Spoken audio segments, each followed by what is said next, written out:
Nah, I'm just kidding. Roll the intro.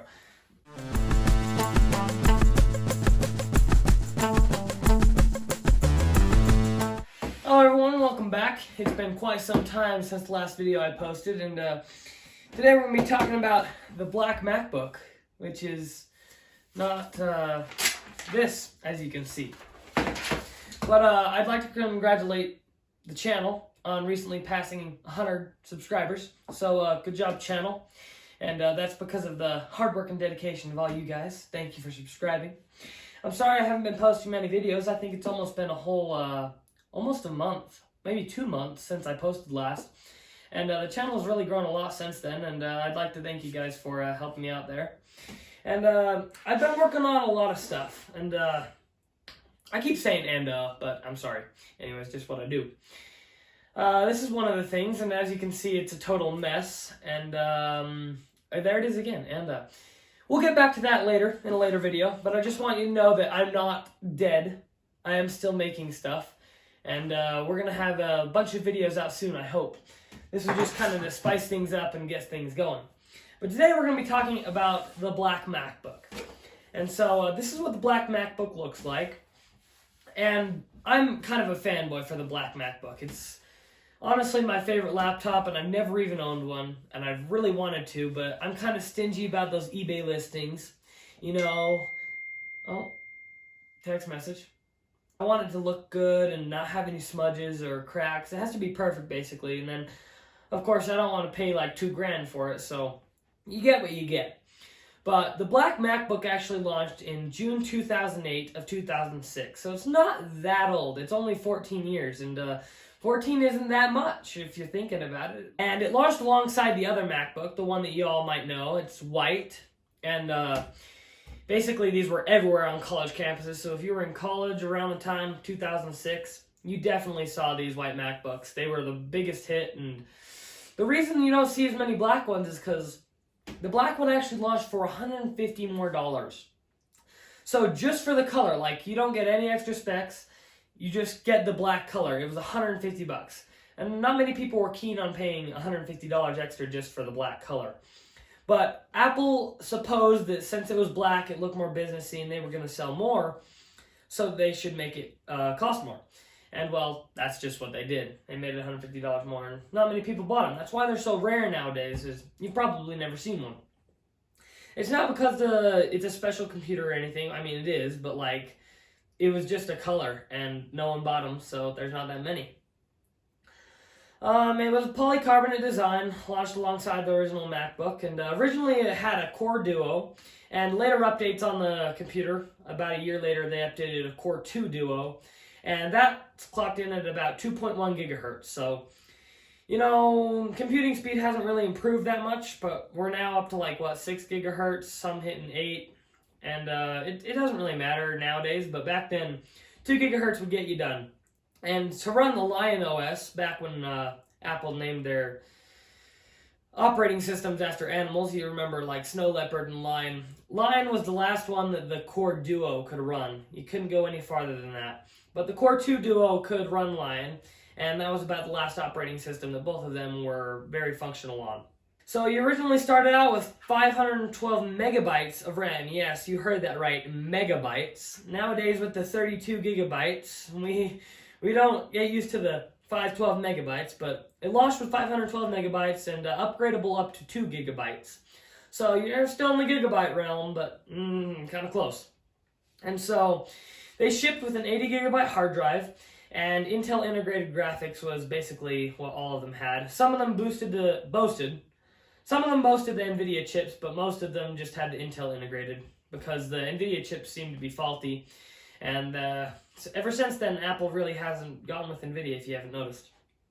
But this computer was the first to have that keyboard look that we're all used to now on the MacBooks, how it's kind of sunken into the body, and the chiclet keyboard style. It was also the first MacBook to use magnets instead of the latch, the aluminum latch that used to hook into the bottom to keep both sides shut like that. Your ports were the FireWire, like most had at the time, the MagSafe, which was actually used to be a big feature, and hopefully they bring that back. Really hope so. Had a mini DVI port. Many of you probably haven't heard of that. It's kind of a legacy port now. USB 2.0, so that's the older version of USB before the 3.0. And it had audio in and audio out, and those were all the ports you got. So you had 2 USB ports, by the way. So you weren't really limited on ports, but they did also have a CD-ROM, and so you could read CDs, DVDs, stuff like that. So you could just pop in Shrek into your computer, watch some Shrek on the plane, whatever you want to do. Had that reader in there, which was pretty nice. Apple computers often make cameos in movies and TV shows, and this one's no different. In National Treasure 2, The Book of Secrets, we can see Riley Poole has the Black Macbook, and of course, he would choose the black one because it's the coolest. Anyways, these MacBooks were probably the nicest MacBooks ever to be user serviceable, because you know how Apple has that big issue with people can't really fix their own computers anymore and you can't take it apart. Well, the Black MacBook was pretty easy to take apart. You could pop in some new RAM, add a new hard drive, and so was the white one, obviously. They were pretty easy to take apart and use, be able to be fixed by the users. And since then, Apple has moved away from that, sadly. We wish we could crack open our own MacBooks and get in there, but it's not as easy as it used to be. These were probably the easiest and the last to be opened and user serviceable by the users.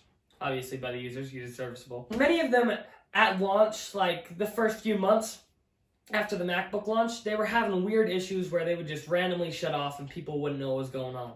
And so Apple quickly fixed that a few months later with a software patch, and not many people had issues with that after that. But the Black MacBooks especially had this issue. There were many recalls because they overheated, and the graphics card and the hard drive, they would heat up really hot and basically make the computer go in shutdown mode because it was too hot. And we've seen this a lot with Apple computers just because they're so small and thin. They like to heat up and combust, like most things do when they heat up. So they didn't really fix that. They just recalled a lot of units, and that was it. The reason this Black MacBook is so rare is that it only had a 2-year product run. That means from 2006 to 2008. And that's, keep in mind, June of 2006 to October of 2008. Didn't even make it all the way through 2008. So only 2 years of these things being sold. There weren't that many on the market because they were $150 more expensive than the white ones. But they were better than the white ones, is the strange thing. The white ones were very discolored. They had a lot of issues with yellowing and chipping on the palm rests. So I don't understand why a lot of people didn't buy this Black MacBook. Like, it looks a lot cooler, does it not? Like, I legit want a new MacBook that's black like this, and there's actually been rumors of Apple doing one of those. But until then, coloring on my other MacBook probably isn't going to help.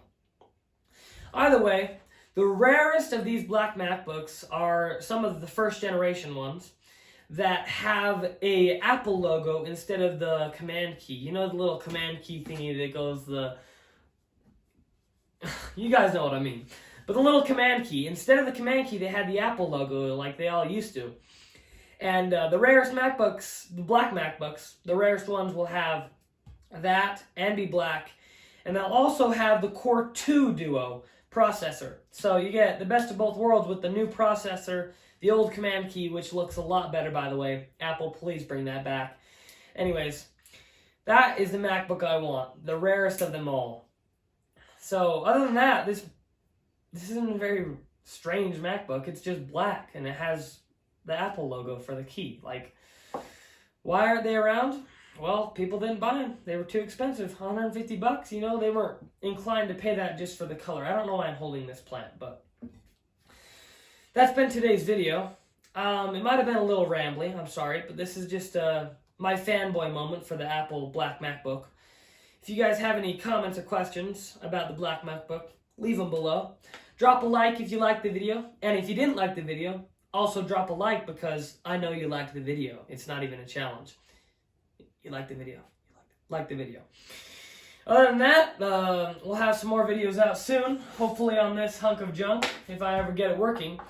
And might I say, I have some very beautiful soldering right there. Those are some sexy solder joints, like, dang. If you ever solder like that, send me a pic because best soldering I've ever done. And let me just tell you, it used to look really bad. but I fixed it. And so hopefully we'll have that video out soon, and let's just keep growing. We're at 130 subscribers or so right now, and let's just see what we can do. Thanks for watching the video about the Black Macbook, and I'll catch you guys next time.